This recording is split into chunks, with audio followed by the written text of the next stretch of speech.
Hello. This is a short warning before episode 3 begins, where I have to explain the audio on this episode is kind of messy and very echoey and not up to par of the same standards as the other episodes. The reason for this is because I was in a hotel room recording this on a job, and it's just how it turned out. I apologize, but I hope if you can ignore the audio issues or at least focus on what's being said beyond them, I hope you enjoy the episode. I'm Noah, and Taylor, my dear co-host, you didn't catch Babylon 5: The Gathering? We're coming at you with a blast from the past. No, I didn't. It's the start of our Babylon 5 watch through, baby. And you didn't catch Babylon 5: The Gathering, the pilot movie from 1993, released a year before the actual series debuted? You didn't catch that?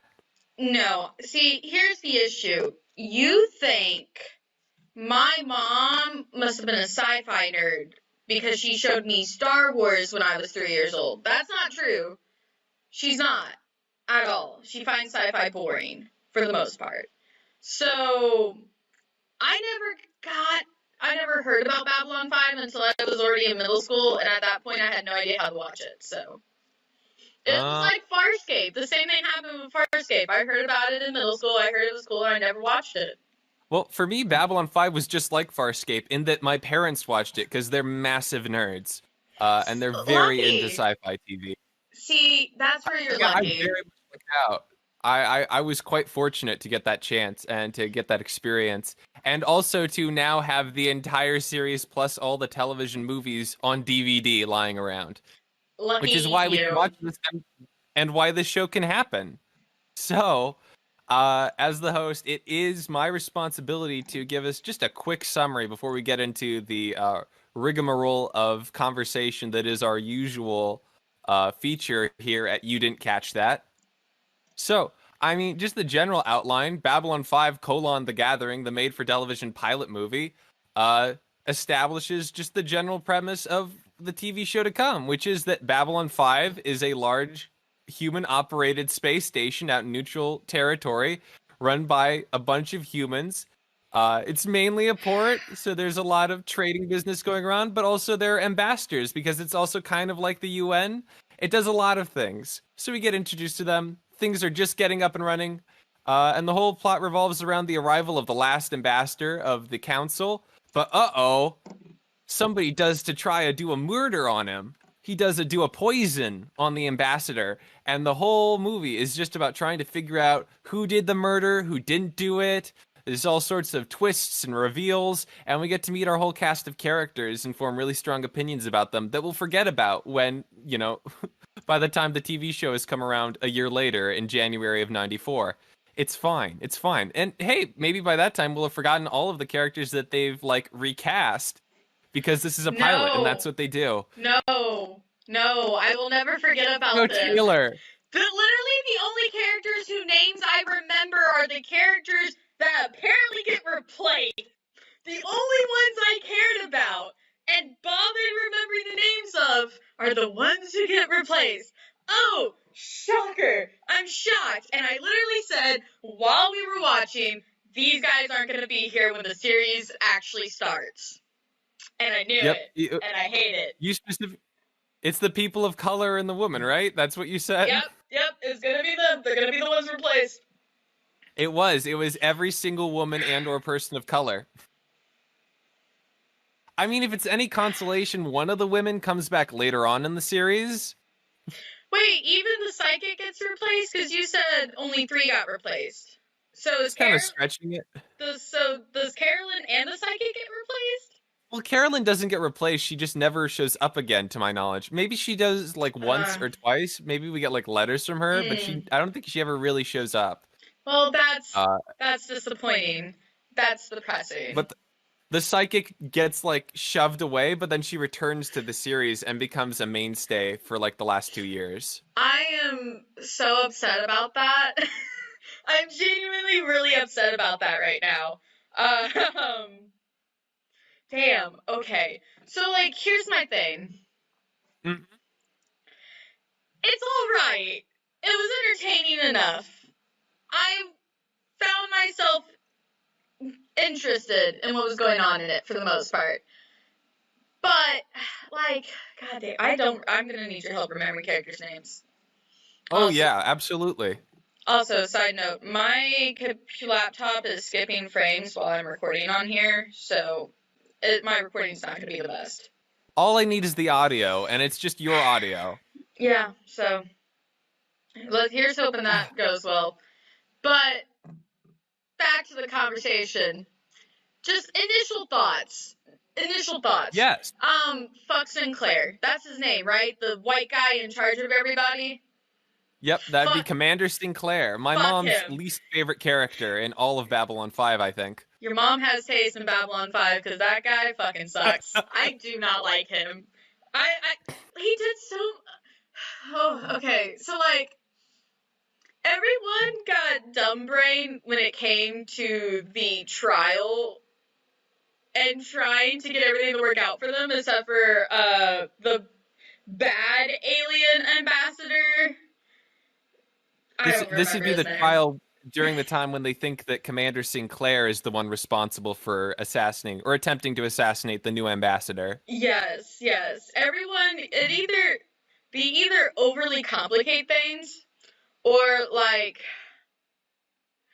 Sinclair is level-headed up until the point, oh, Carolyn's mentioned, now he's gotta have a fucking... it's just so stupid.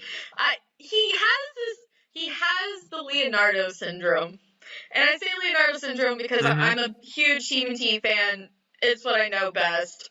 But he has Leonardo syndrome where he feels like just because he's in charge, he's the head of a team, that takes away other people's agency when they work under him. And as if he's responsible for every action they do. And even if he has no idea about it, it's automatically his fault. And, like, he has to give permission, or else basically no one can act underneath him without it reflecting upon him just because he's in charge, or without him feeling like he has to control what is happening. Or he has to sacrifice himself for others. I don't like Sinclair. I don't like him. It's definitely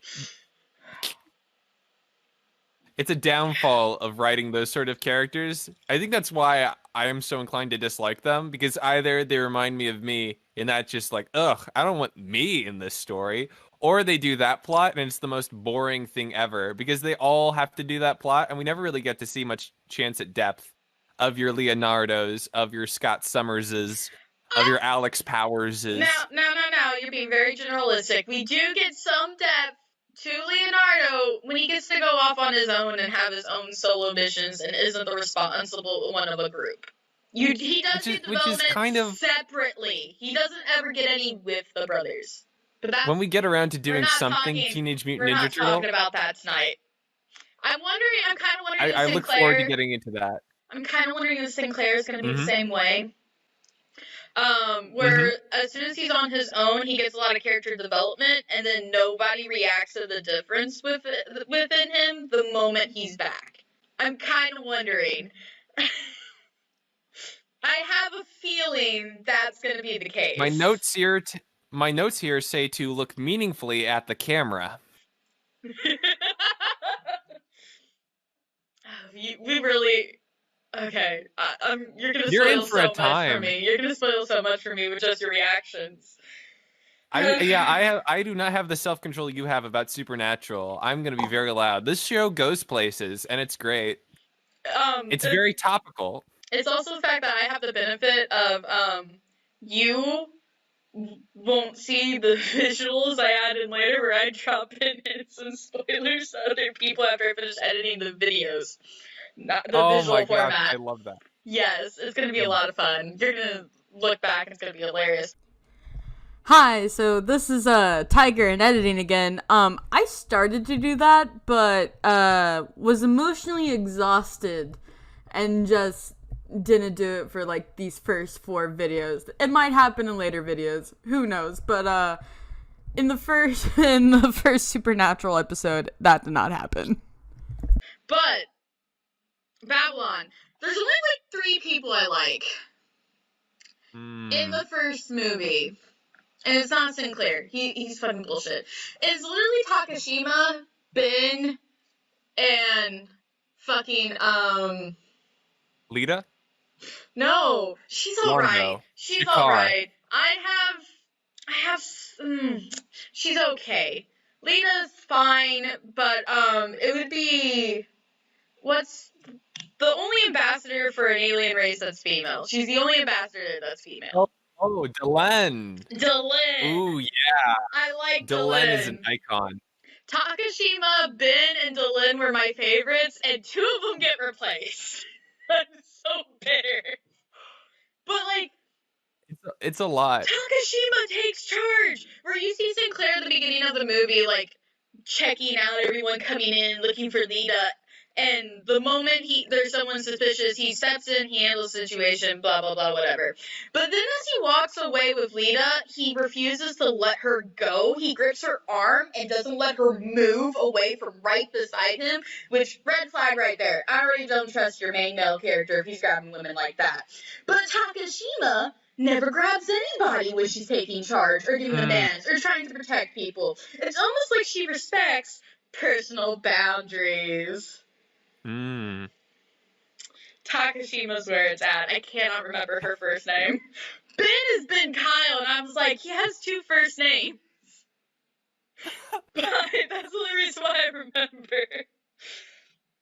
And then, like, also, Takashima, so we were, reading of the Wikipedia page, I saw that she was told she was supposed to read her lines more feminine, but I felt like that she really didn't need to. She was really good at taking charge and knowing exactly what to do. And when it comes to, like, the trial where they're trying to figure out if it's actually Sinclair who did it or someone disguising themselves as Sinclair, Takashima and Ben broke the law and had the telepath read the alien's mind without permission. And that's, like, a huge law break. If it gets caught, they're all gonna go to the alien world to get punished. I don't know. I don't understand what the consequences really would have been, but I'm sure I'll come to understand all that better as I'm watching. So, what do you think about that as... Takashima and Ben take charge, and they're like, yeah, but we need to know. And that's how Sinclair becomes a suspect, because the telepath reads the mind and sees him. And, they spend the whole time trying to undo what they did and figure out who it actually was instead of their leader. And the whole time, they're talking about, like, there's just... Every time those 2 are on screen, I smile, because Takashima is just able to take command, gets to the point, and doesn't come off as a prick or arrogant, whereas Ben is like, yes, I'm a doctor, but I will beat your ass. And that doctor characters don't get that! Doctor characters don't get that! When he's getting attacked by who the real culprit is, he got hit, and I was expecting him to stay down, and I was like, no, you gotta keep fighting, come on, be smarter about this, and then he actually did keep fighting, he didn't just give up. I'm so happy about it. I'm so happy about it. With a bar, and then I pull out my medical laser. Exactly! Okay, you really want to be like this? Bam. I don't understand why they didn't look for that mark to try and figure out, because, spoilers. Turns out the person who had changeling technology could turn into anybody. I'm surprised they didn't look for the mark left by the laser in the arm when trying to figure out who they were pretending to be. Like, it seems like an obvious thing to do. It would be an obvious thing to do, but no one checks it out. Another thing that was really obvious in the show is that the files. So at the beginning of the movie, Delenn gives Sinclair some files she's not supposed to give him because they're old best buds. She's probably has something to do with his memory wipe, let's be perfectly honest. She probably feels guilty about it, too, from the way she interacts with him. And Carolyn. So she gives him some files on the last alien ambassador they're waiting for, the one that is almost assassinated, who nobody knows what they physically look like because they're not allowed to. And she's not supposed to. This could get them all in trouble because of some war that happened 10 years ago. It's Mass Effect conflict with the Turian and the humans. That's basically what Delen's species and the humans are in Babylon 5. And I realized Mass Effect came out after, but I played it first, so... Things happen in the order in which we perceive them. But it's basically Turians and humans before that ended a few years ago. And the characters we're following, some of them have to do that war, some of them are after. And so she gives these files, and then later when he's on trial for having supposedly assassinated or attempted assassination of the last ambassador, she's freaking out. She's so panicked. And here I was, giving the show so much credit, because I'm like, wait, why is she worried? What does it matter if he gets sent away? Oh, she gave him the files. That might have been what he used to try and kill the ambassador. No, it's because she feels guilty about some shit I don't know she did yet, or I'm not supposed to know. That's super fucking obvious. And I was so waiting for the files. True. I was waiting for it to be like, oh, hey, there might be something else here. But it was not the files all along. Here's this red herring. Try and distract yourself with that. But no, they're just so blatant and obvious with it.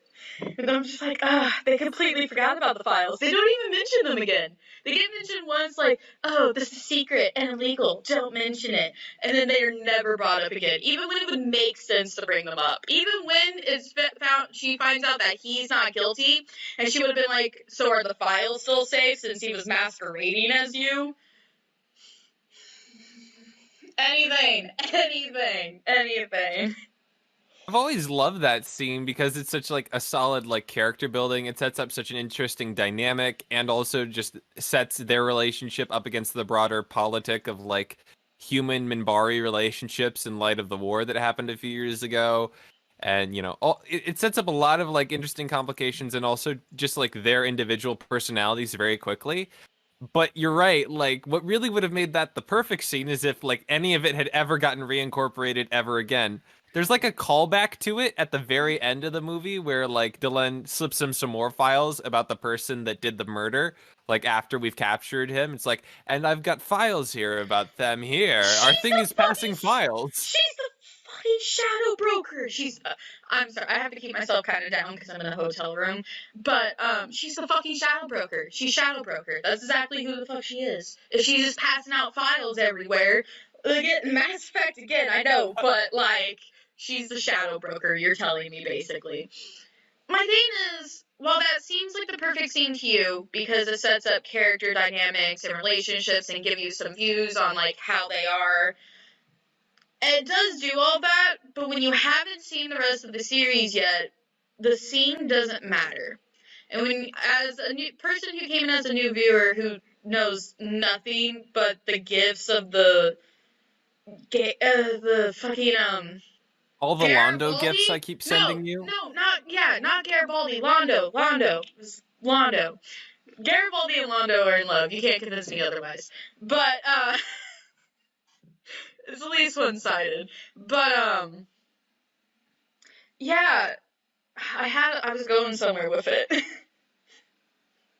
You feel like absent any investment in character, this doesn't give you anything. Not even like a foundation of investment in their character. Exactly. It feels like it's just dialogue scrammed in there to tell you that, oh, a war happened, so that's why these people are typically at each other's throats. And that kind of gives more sense as to who the bad guy is, because it turns out the bad guy is someone with changeling technology that's the same species as Dulin. Or Dalin. I'm going to keep mixing that up. But, that's all it does if you don't already know some of the character arcs that are going on. If you come in as a new person, that's all that scene does. It could have done more by also making the files more relevant, which would have caused people to go back and re-watch it, would have caused the scene to stick in their minds even more as they proceed to watch the other episodes. So you're actively thinking on that moment and them a lot more, is the point. So that's a gripe I have with, like, a really possibly interesting character development chance that they just didn't go all the way with. But you want to know who they do go all the way with? Listen, we didn't talk about ships. Who do they go all the way with, Taylor? we have not talked about ships much at all in these podcasts so far, so you gotta give me this. I am a fan girl woman now. I'm 22. I don't know. There are a lot of good short character moments between Garibaldi and Londo. And then none of them last as long as Sinclair's and Doolin's. None of them are that long. But you understand from those moments their friendships, how they're both kind of the outcasts on the ships from their interactions with other people when one of them isn't around, how relatively close they feel and comfortable with each other they are. You get that from the very, like, not all of that, but even from the first time you see them, Garibaldi knows exactly where Londo is. He doesn't even have to think about it. He knows exactly where Londo is. He knows exactly where Londo is going to be. That shows that he's interacted with Londo a lot before. Then you found out he's lent Londo money before, which means he trusts him to a certain degree. Because I don't care what kind of ambassador you are, you're not going to lend some random ambassador money, even if you're trying to keep up relations. That's not going to happen. Unless you're just really free with your money, I guess. I don't know. I wouldn't be. So that shows that they have a history together, instead of just mentioning, oh, a war between our people, and I'm willing to give you this, a secret file. Because to me, giving him the secret file didn't seem like a friend move. It seemed like an ambassador trying to help the humans succeed in navigating the relationships between the three other groups and them. That's what it felt like to me. Whereas Michael and Londo, Garibaldi and Londo, they just seem like actual friends.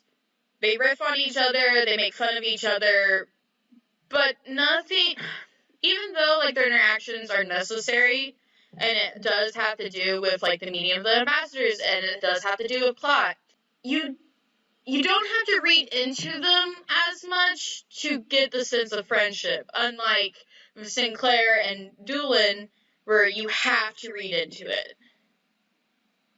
You have to. You have to pick it apart. Even while we were watching it, you had to pick it apart to point that out. Because while there are all those little moments, it doesn't come off that way.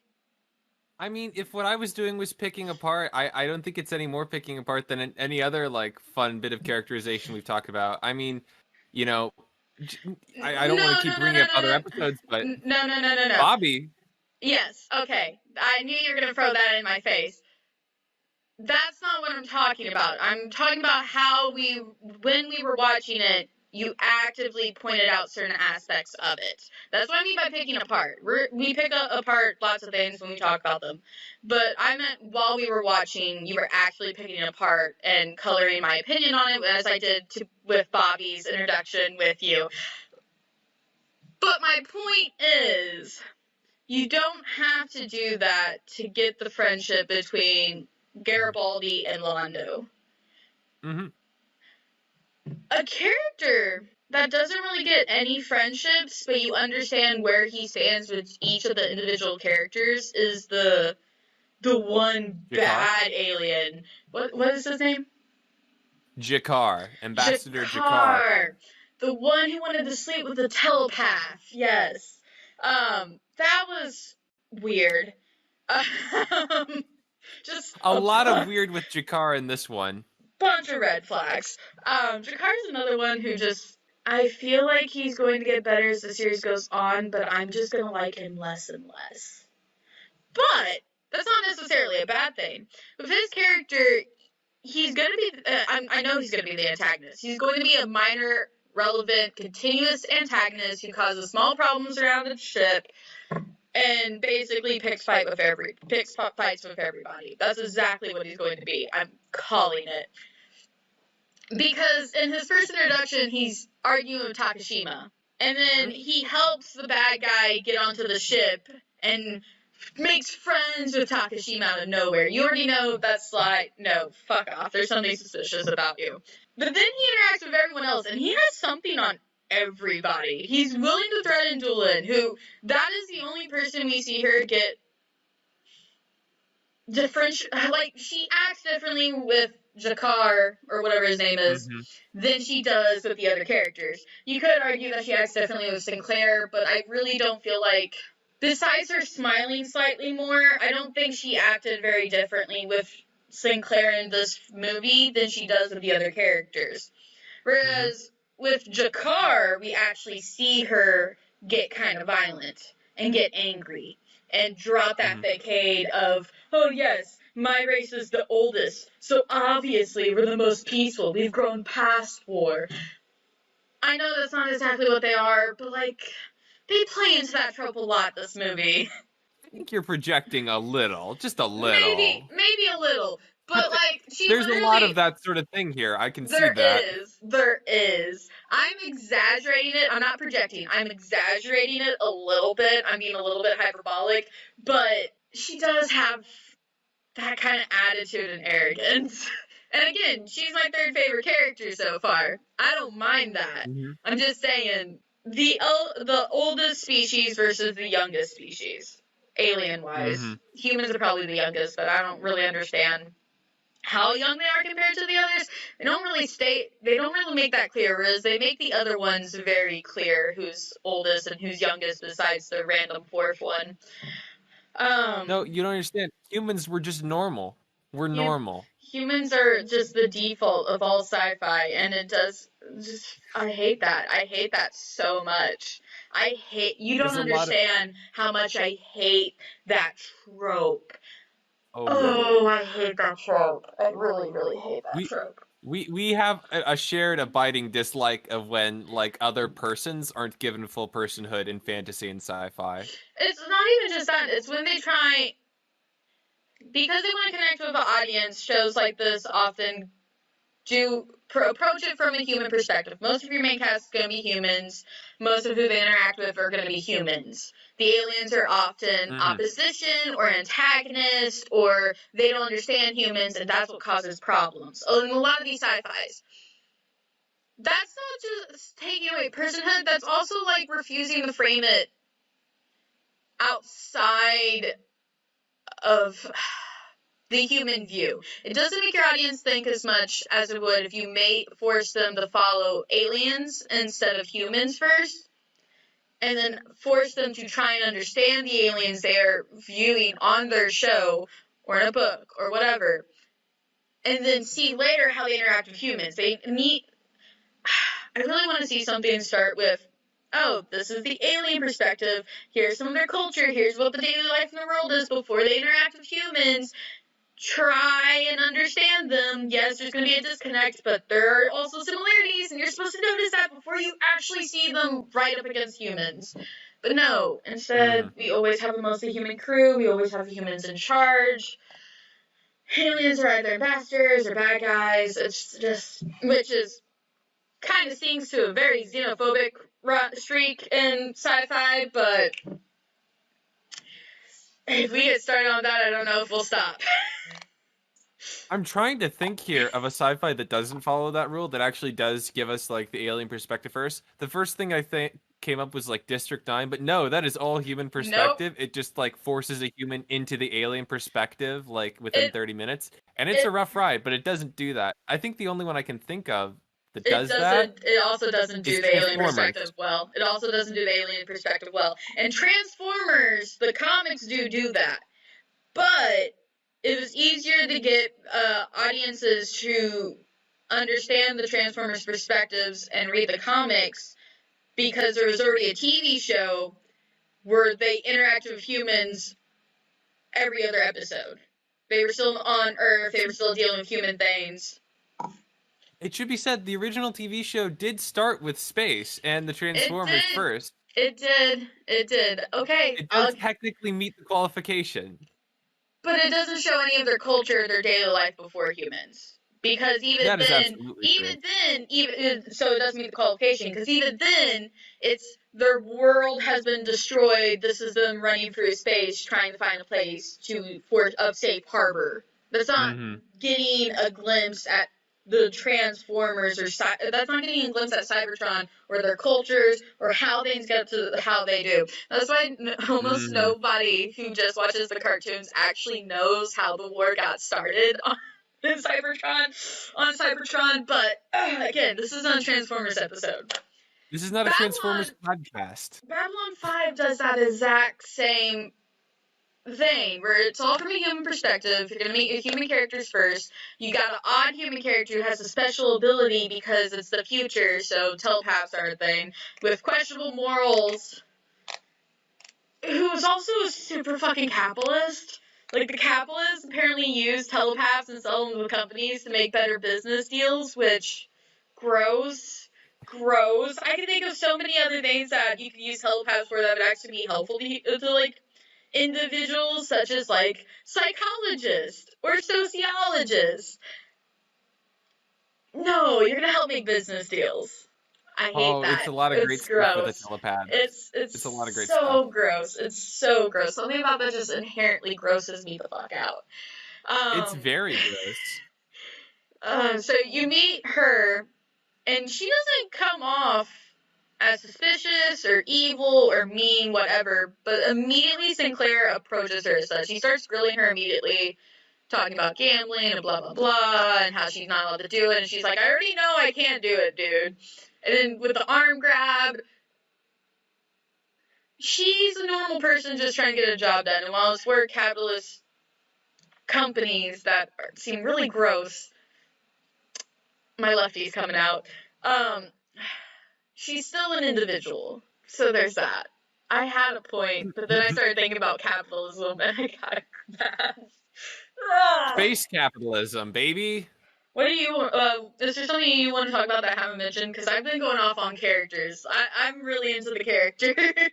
I mean, that is most of the ride of the show at the start here. That's all I can expect, because we really don't get into, like, the big meta plot in the pilot episode at all. You don't really even learn much about their cultures or the individual planets or how their technology might look different. You don't get to know any of that. It's so. We get a bit about, like, each of the ambassadors' worlds. Like, okay, here's the thing that I didn't hear you react to when we were. We get a bit about their empires and former empires. One empire, one former empire. You get to hear about the Centauri republics. One slowly rising up. The Centauri Republic that used to be a massive empire, and the ambassador is, a good old boy that misses the days when they had, a massive cloud of starships invading everywhere. Boy, those were the days. And then, white colonialism. That's basically what that character represents. Londo is that is what he is. Londo's just white colonialism. That is Londo. That is Londo.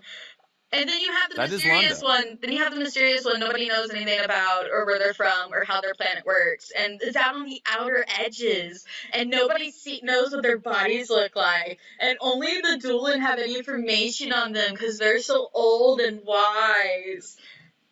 The way you say Delenn changes every time. The vowels keep leaping away.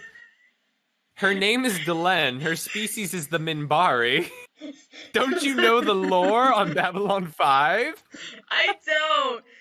I'm gonna be honest. Delenn, while I like her, her name is gonna be the one I have the hardest time with because it's just, it doesn't stand out. It's like Striker, or whatever the fuck his name was from Star Trek. I say his name. I say his name differently. Riker. I say his name differently every time too, but that's just out of disrespect because I don't care about his character. With hers, it's just because her name doesn't stand out. Woof. I mean, there's also one bit about the other ambassador, the Narn regime, Jakar. He says it in passing, and I'm not sure if you even caught it because I think that this is something I'm surprised you didn't engage with more. He when he goes to Delenn to say, hey, I think that this is the Centauri, let's team up and take the Centauri down. Delenn is like, nah, I think you're biased because y'all used to be slaves to the Centauri. And Jakar is like, no, We were never slaves. We were conquered. And Dylan's like, sorry, I didn't mean to trigger you. She said specifically that she used the wrong phrase, which makes me think that the Centauri themselves refused to use the word slavery and probably use something like, what is it when indentured servant? Probably use a term like that. Yeah, but To you never. help to keep Jakar, because honestly, again, he's colonialism. Londo represents white colonialism. That is exactly what his character is. It doesn't shock me that he did that. Especially it doesn't shock me that he did that to the youngest species that we have presented to us besides maybe humans. Especially since he was so, oh yes, empire loving. Fuck him. I like him and Garibaldi together, but that does not mean I like him as an individual.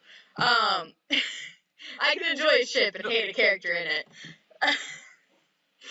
But Did you then become? I didn't comment on it because directly after that conversation, Delin attacked him because he said something she didn't like.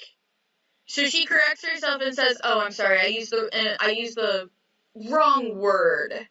And was very arrogant about it. But the moment he starts giving it back to her, she immediately attacks him. Which is the one time you see her fall out of, like, her disguise of peace, calm, tranquility, oldest species, so we don't fight as often unless we have to. That's why the war ended, because we ended it, because we wanted to give peace a chance. That is not how that is framed. Oh, that whatever. is not how that is framed. Probably not, but that's how I read it. She gets angry because Jakar points out that they gave up. Yeah, no, she gets angry because Jakar points out that they gave up. But when she talks to Sinclair, she emphasizes that. When she talks to Sinclair at the beginning, she emphasizes that as if it's because her people wanted better for relations. But then when Jakar mentions it, she's fucking pissed. But when other people talk about around her, because I think there's one time when Takashima's talking about it, but I may be misremembering. There was a lot of moments where that specific bit of history continually came up, and she didn't really react like the way she reacted with Jakar. And I think it's because she doesn't view Jakar as an equal, which is really what I took away from that conversation. She doesn't view Jakar as an equal because, one, his species isn't as old as hers. Two, he wants to fight, and she believes her people have moved beyond that to some degree at least. Three, I don't even know if she's aware of his backdoor dealings with the Centauri. Because she seems to think that he's only trying to do it with the humans and her.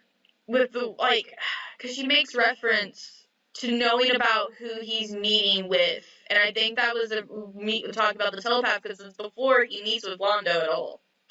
Jakar is going to be a character I'm interested in learning the history of his people and his culture, even though I don't like him and he's a fucking slimeball.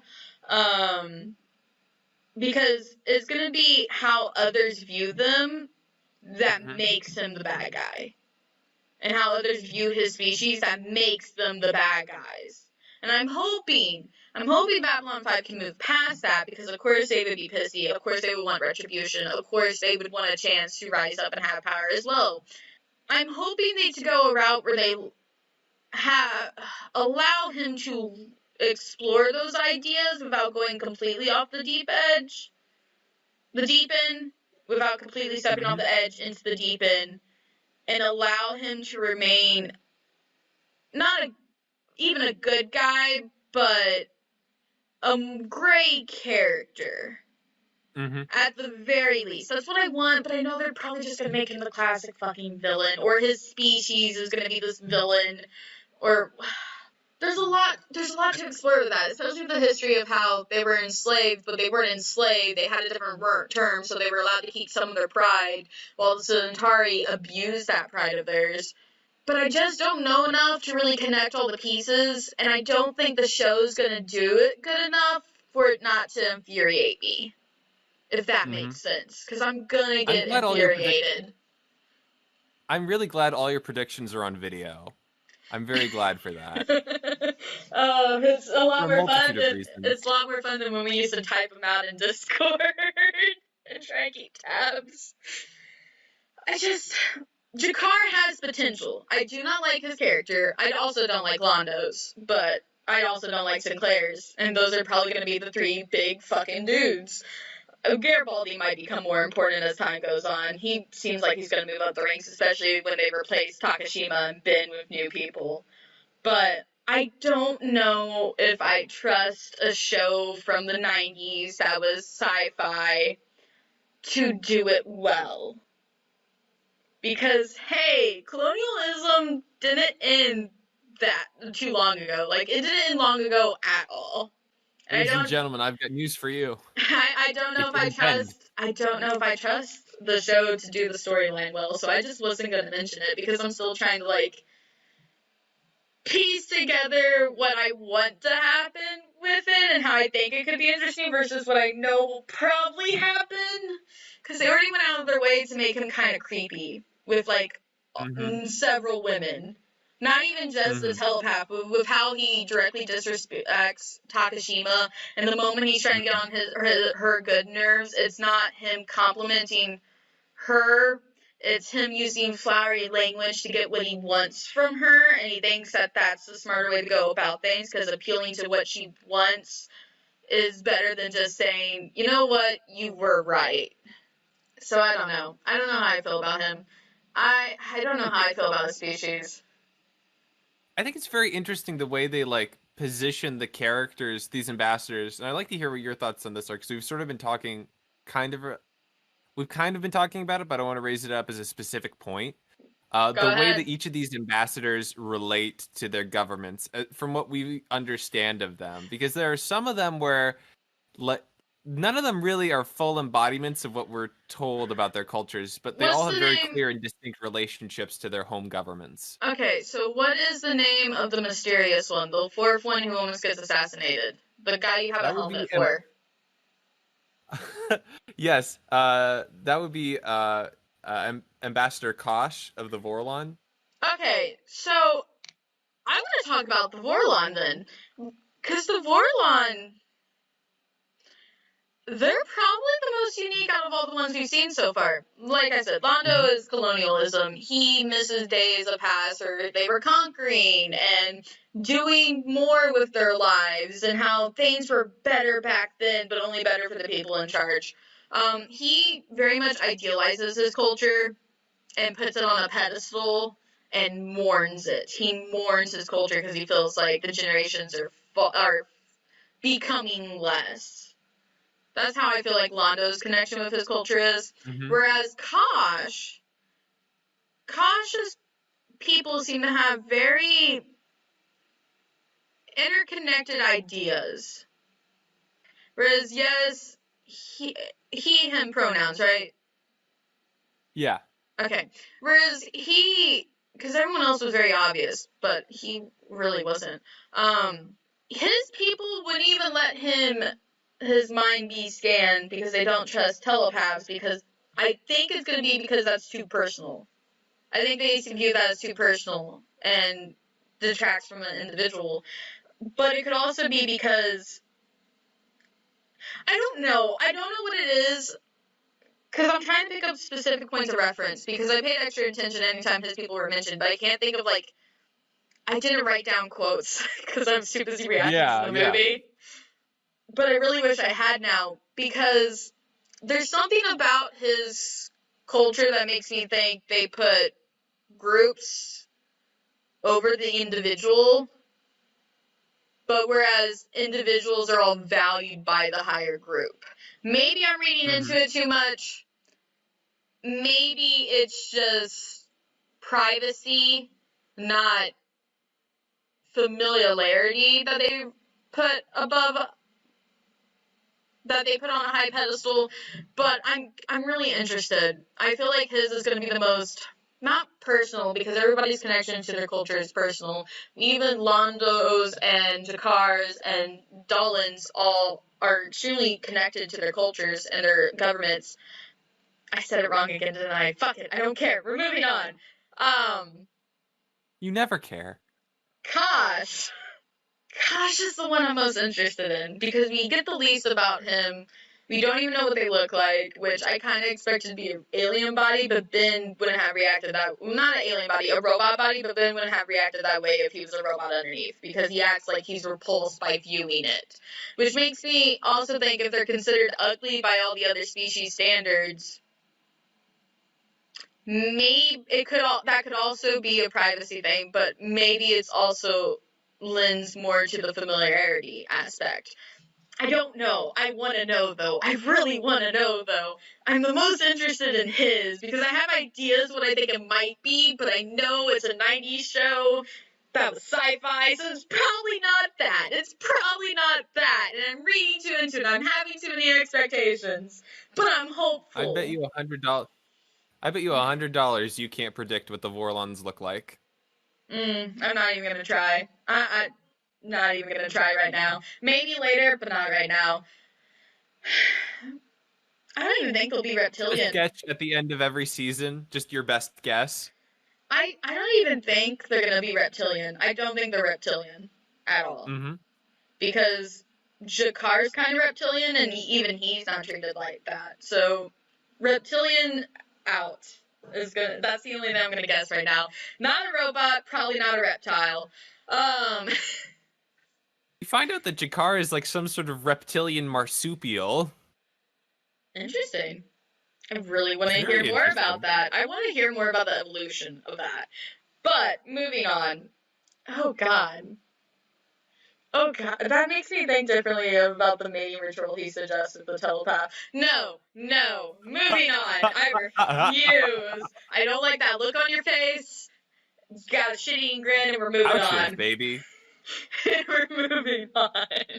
We learn certain things about certain members of the crew's Stop- anatomy. I'm just saying. Stop hinting. It comes up. Stop hinting. Stop it. Stop it. Sorry. You got mad I'll at me stop for hinting. doing I it with won't. Supernatural. You got mad at me for doing it with Okay, Supernatural. You need to stop. I will tone it down a little. I'll tone it down a little. Just a little. I would say Dolan puts loyalty to her people as probably the highest thing, and to her government specifically. Mhm. She doesn't like the suggestion that it can be undermined by a secret shadow organization, which, one, either makes me think she doesn't believe in it, two, she's a part of it, three, she's aware Mhm. it exists, but she doesn't want to talk about it because she doesn't think it should. Mhm. Those are the three initial thoughts I have on it. Or four, she knows someone who is a part of it and she has beef with them and she hates people bringing it up. That seems really personal for it to be a reason for Dolan to react that way. So I don't know how much I put credits in credits. CREDENCE. I don't know how much I put into that. Mhm. Londo's colonialism. I already talked about him. Jakar, though. Jakar is prideful. Mhm. I don't think he believes his people are the best. I think he believes his people will be the next ones on top of everything. I think he believes his people can become the best, but aren't right now. He's got the arrogance and the pride for it, and he's always trying to make deals to better his people, which to me makes it seem clear that he knows they fall short in some areas. Mhm. So he's not blinded completely by his idealism of how great his government and people are. He understands that there's places where there are cracks in the walls, and he's trying to repair them, and that's admirable. Jakar has a lot of admirable qualities, but he doesn't get to directly, they're subtle. He doesn't get to overtly display them. Mhm. Still like him better than Londo. I like him individually better than Londo. I like his attitude better than Londo's. Well, we're coming up here in the last half hour, so We are. So, like... what are the burning things you want to talk about? Okay, so, like... There's so many. But I feel like I've touched on all of them a little bit, and we didn't really dive into them. I don't care about Carolyn. Like, she's not a bad okay. she's not a bad character.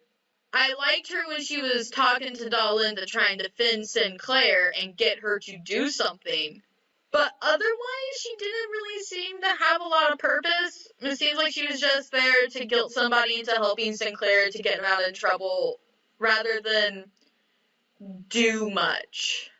Otherwise, we just really see her waiting on Sinclair, or talking to Sinclair, or laying in Sinclair's bedroom, waiting on him again.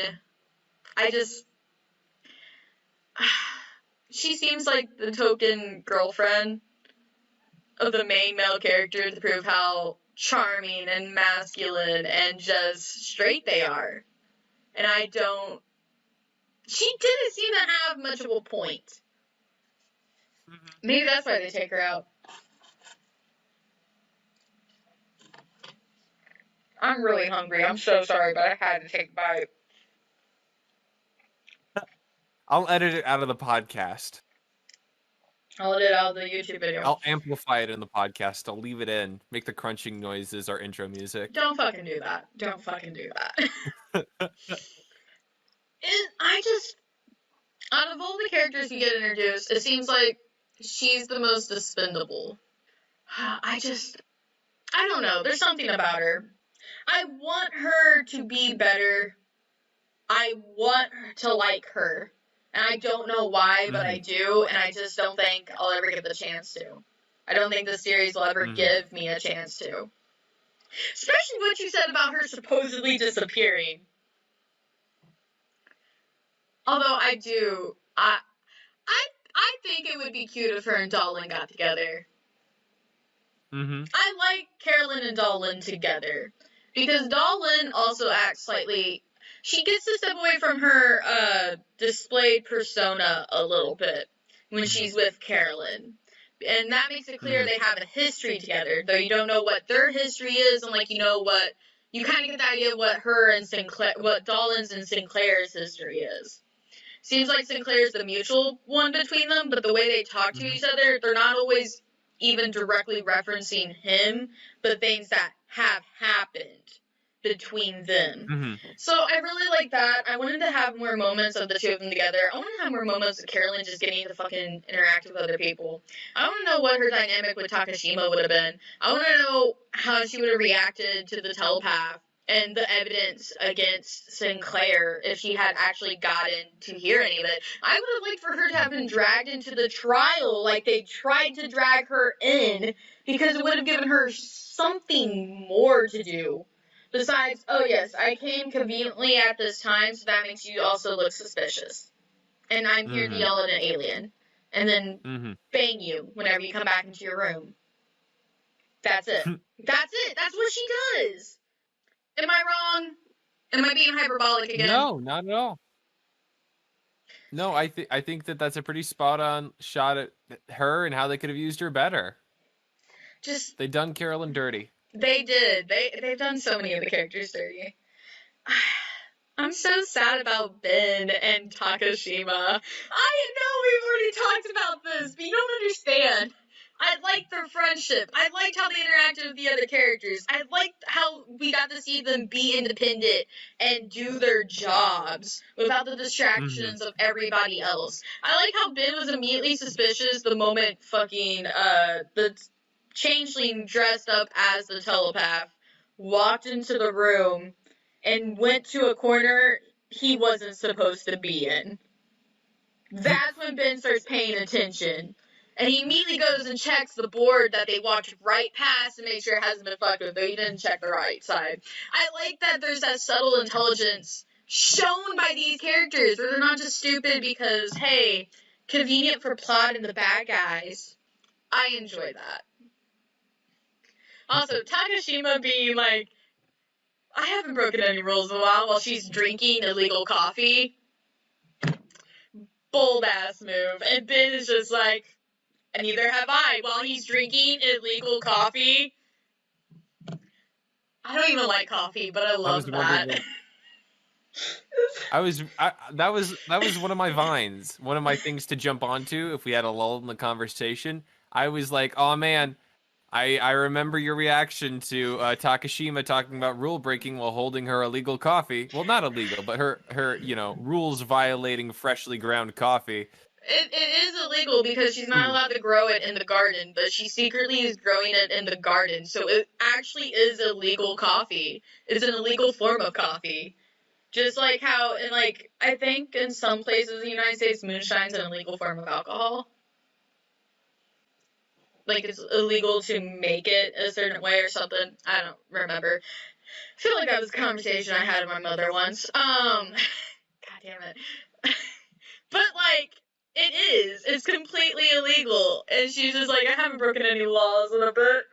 Oh, I'm sorry, rules. But she's breaking one right there in front of him. I feel like it's a subtle joke between the two of them. Like, they both know they're doing this, but they haven't broken serious rules. It's only been, the casual ones that don't matter. The ones that are like, yeah, it would be best if you didn't do this, but if you don't, who are you hurting? I really want them... Oddest scene. I want them to set up an illegal, coffee shop together. Where people, they, come in and buy coffee, they give them the fresh ground coffee instead of the shitty coffee packets they're probably given. It becomes, just a fucking book club for the two of them and the other people on the ship. Dalin is, of course, going to get an invitation.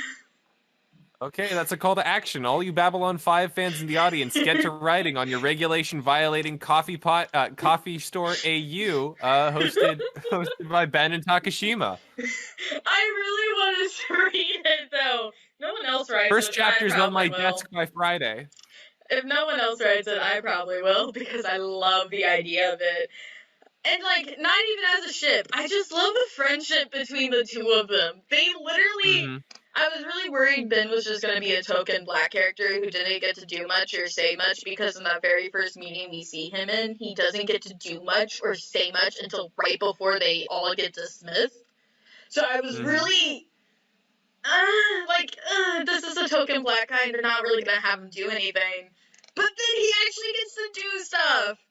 And that was nice! And I liked seeing how... I'm repeating myself at this point, but what can I say? Ben and Takashima were my two favorite characters. Takashima was on top, my favorite. She was the only woman in the movie who felt like she knew what her purpose was. And she was given a little bit of agency. Not a lot, but more than the other two. And that's an important distinction. She wasn't given, complete and total agency as some of the guys were, because even when, Garibaldi, Michael, whatever his name is, even when, he's being demeaned by his boss, when his boss doesn't realize he's in the room, he still is allowed to react to that, and he's still allowed to, walk in and walk out wherever he wants. And even before he gets the diplomatic all-access thing, he gets to do that. Whereas Takashima has to have a purpose whenever she goes anywhere besides her bedroom. That's the only time she doesn't have an exact purpose for being somewhere, but it's her room. So they don't have to make one up to just put a setting there. Whereas with Michael, he oftentimes shows up in the background, wandering around, looking like he's doing stuff, but he doesn't always have, an exact reason to be there. And it's always when, Sinclair is going someplace, and it could be believable that they would be going together. Or when, Jakar, he's in the background when Jakar is talking to someone at one point, and he's just chilling back there trying to, investigate for the changeling, supposedly. Mm-hmm. But, that's just typical misogynism that's very apparent in 90s television. Where women, when they're in a scene, they have to have a reason to be there, and guys can wander around. It's not even, overly harmful misogynism. It's just something that, if you're aware of it, you know where you can find it. But if you don't think about it, you don't see it. Mm-hmm. There was plenty of overtly misogynistic tones. Jakar being the big one that gives them off. Oh, yeah. Fucking Sinclair being the second one. And apparently everything that happened to the actress who plays Takashima behind the scenes. Oy, yeah, that was news to me, a lot of that. There had to be a reason. Also, it's fucked up that there's not a reason for Ben's actor to have not returned to the show. With when I was looking into Takashima's actor, and I'm really bad with names, so I'm just gonna continue calling them by their characters' names. You found the reasons pretty obviously. It doesn't directly connect them, but you can you can assume that the misogynism is connected to why she didn't return. But with Ben, there's nothing. Mhm. I couldn't find any reason why his actor wouldn't return to the show. So maybe they wanted to just replace him with a younger guy, but I don't know. Sci-fi seems to have this thing where everybody has to be attractive unless they're an alien. Because then you're going to have people who want to bone the aliens no matter what they look like. Am I wrong? I mean, I'm a big fan of Richard Biggs. I'll admit, he's an attractive man. The actor they bring on to replace Ben. Oh, I was about to say, I have no idea who that is. He is a younger and quite superficially attractive guy. Okay. Absolutely fair. Absolutely a fair assessment of the man. I can see. That's probably why he was replaced. They wanted a younger dude. Any other vines you want to jump onto? Oh, let's see here. I mean, we've already hit all of the big stuff that I think that I wanted to look at. There was sort of one element here that we didn't get to, actually. We did talk a bit about Ben and Takashima's rule breaking while holding coffee, but we didn't talk about that little sit-down conversation that they have while they're having coffee, which is when they make the decision to do the illegal telepath scan on the currently waylaid Ambassador Kosh. Yeah. And they have this conversation that strikes me as very familiar if you're watching it, because that thing that we were talking about earlier with Sinclair, with his they seem like old friends. They have this thing. Sinclair mentions earlier when they're doing this investigation, and they talk about maybe breaking some rules to try and save Kosh. Which, they're going into his suit, which they've been explicitly told don't go into his suit. Yeah. By the government, they're trying to save him medically when they've been explicitly told don't try to save him medically. They're breaking a lot of rules, and Sinclair does the Leonardo thing where he's like, "It's all on me. Don't worry. It was my orders. I'll be the one that falls for it." And then later on, Ben and Takashima are like, "If we did a scan and it's just us, that's on us. We're the ones that go down. We don't bring anyone else down." So I wondered, how do you feel about those scenes and the way that they compare the Leonardoing That's okay. So that's being directly addressed. That's the exact thing. So he tries to take on the burden of everybody else's actions onto him when he's leader. That kind of plays into the everyone else lacks agency when I'm in charge. Though it's not a heinous example of it, because it makes sense that if he's giving the command to do the medical procedure, of course he would take blame. Even if he's not the doctor performing it, he's commanding it in a position of power on a job. That makes sense. But with those two, they want to protect him, and they kind of give reasons as to why they want to protect him. Takashima's was because he got her out of a really shitty job and horrible situation where she wouldn't bribe somebody, so she was never going to advance in her career. I don't really know why Ben is kind of protective of him, but maybe he's also used to shittier bosses, and he just doesn't want to deal with a chance of another one, or he doesn't want to deal with maybe Michael getting put in charge, because he doesn't talk a lot with Garibaldi. That's the person on their little human council he talks to the least. But the two of them seem like really good friends. They understand each other, they understand what each other's goals are. And while they're having a discussion about breaking the laws and how it will be on them and not Sinclair, they never try and throw the other one under the bus. Like, oh, but if this happens, that's on you because you suggested it, Ben. No, that never happens. They both agree, we're partners, we're doing this together, we're gonna get this done. And it just seems like two friends who have been working together long enough that they have a good enough relationship outside of work that they're totally willing to do this. to help someone else out. Mm-hmm. And that indicates that they have a closer relationship to Sinclair than what we've seen. Mm-hmm. But considering how they get replaced, I bet we'll never find out what exactly that relationship was supposed to be, or how he earned that so much respect from them that they're willing to throw away their own careers to save his. So I wasn't really going to talk about it because what's the point if they're not coming back? I mean, if they're not coming back, when can you talk about it except now? That's fair. I'm sure I'll find reasons to talk about it. Like, I will find reasons to bring Takashima up. I will find reasons. I'm sure it won't be So, difficult. But I also... You've gone through all... Yes. Hmm? We've gone through a lot of my opinions, but you haven't really reacted to some of my opinions. Why do you like Londo so much? Like, goddamn. Londo is a heck of a character, and what can I say about Londo that doesn't give away where he goes? Because the truth of the matter is that if you don't like Londo now, Londo, you've seen, you know, like you were talking about earlier, the way that they like characterize him is very loud, very out there. It doesn't like, it's not like quiet and introspective. There's, you know, no like, you know, it's not like Delenn. I'm sorry, Dahlen. Yeah. You know, Whatever. like the Daleks, whom she represents in the Shut council. Captain Jack Harkness just returned because of the Daleks. I don't want to hear it. Go. So, like you were saying, Delenn is a bit more of a quieter character. You know, I mean, she has a strong personality and like it's very clear, and I like her characterization in that scene. But Londo's is a lot louder, a lot more straightforward. You get a lot of sense about how he relates to characters and how he feels about things because he wears most of his damage on his sleeve. Like Yeah. he's very loud about it, especially in this movie.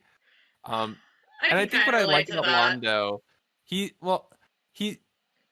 he is trash. Like Londo is absolutely trash. His like beliefs and opinions are trash. His values are trash. No disagreement But there. you see his personal relationships, especially like earlier on in the series, and you've already pointed out one of them. One of the strongest ones is with Yeah. Garibaldi. Like you can Yeah. see They're he two bros relates to chilling. the people that he gets along with. You want to see him get along with people is the thing with Londo. He's the sort of character you like to see happy because you recognize that he's got issues, and he's got issues of pride and values, and you like to see those moments where his values are properly aligned and he's getting like happiness and support that you really want to see him get. I don't know if I want to see him happy as much as I just want to see him grow through his connections with other people. I want to see the influence being friends with other people have on him. I don't care if it makes him happy or sad. I want to have that influence directly affecting his character. The sooner, the better.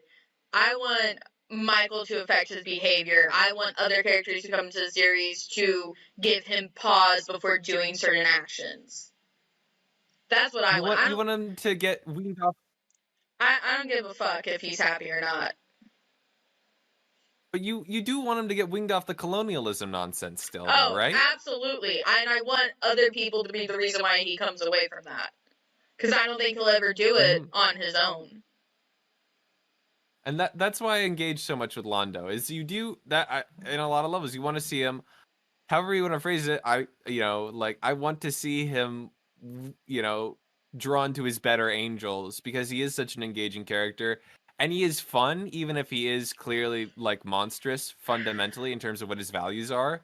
That's why I like Londo so much. That's why I engage with him. And you do get to see some of his brighter moments here. And I think especially in the first season, you get to see sort of, his fun stuff. All the ambassadors, to fill out the ranks a bit more, everybody gets an assistant. So everybody now is running around with like their assistant personality, and all the assistants are different, and they have all these interesting dynamics. Hang on. Let me guess. 3 males, 1 female. An assistant.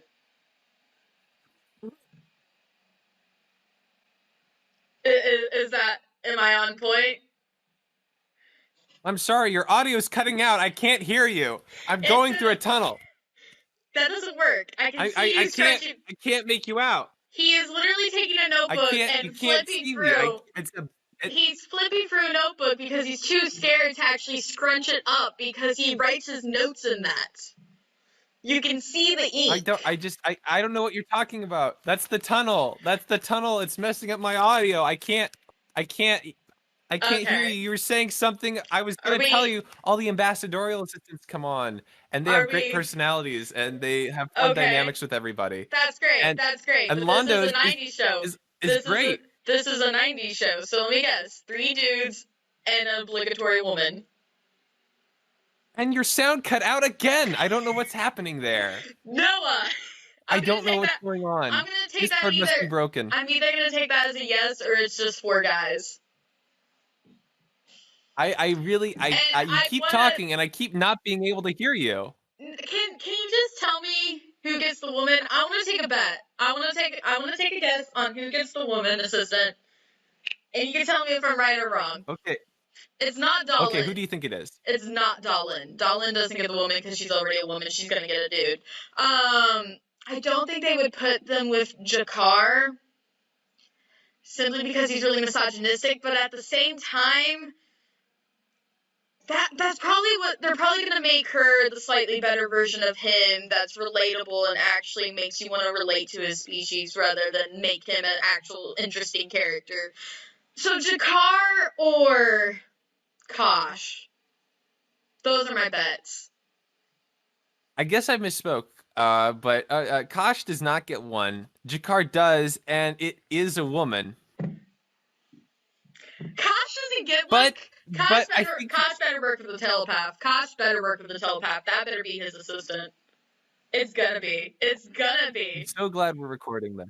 So telepath, the young woman who is a telepath is going to be Kosh's assistant because that's going to directly play into how his culture, why they perceive telepaths a certain way. It's either going to be because it's an invasion of privacy or because it's a form of extreme, like, you trust someone. It's of extreme familiarity. It's going to be one of those two. It's so sci-fi. Very glad we're recording this. It's sci-fi. How much gray is there going to be in a '90s show? Anyway, yeah. I don't have high expectations. It's a lot of fun. I am sorry that your expectations are so low. Maybe that's for the best. I hope. Listen, okay. So part of the reason why my expectations are so low is because I have been recently hurt by a TV show from the early 2000s that I've been watching. Supernatural let me down. Man. I have low expectations for everything now. Oh man, we're gonna be dealing with your supernatural emotional fallout for months now, aren't we? No, because eventually we're gonna get to the good seasons, which is season 3 and on, because season 1 and 2 are kind of eh. But eventually we get to the good seasons, and we can talk about the characters, and I'll recover before we have to do that final fucking season again. Is there any genre fiction TV show that starts off with a good first season? Like, I can't think of it. Firefly, but does that really count? Well, it depends on what you count genre. Like, if you look at cartoons have a lot of good first seasons. Infinity Train, Kipo, they both have really good first seasons that keep you engaged and interested. Troll Hunters has a good first season, though it's really 2 seasons as one, because it's the only season that gets 26 episodes into 13 character arcs. 13 episode arcs. Yeah, all the ones I'm thinking of are cartoons. In my chat, Farscape just got mentioned. Farscape is really fucking good on its first season. It's kind of a highlight. John is never better than what he is in the first season. And on that note, we can agree to disagree. I think that's true. I think that's fair. But this isn't the Farscape episode, unfortunately. Maybe we'll do a Peacekeeper Wars episode in a year. That'll be the day. God damn it. That'll be the day. Oh, no. So, Taylor, my friend Taylor, my co-host Taylor, newbie for the session, Taylor, what are your thoughts on 1993's Babylon 5: The Gathering?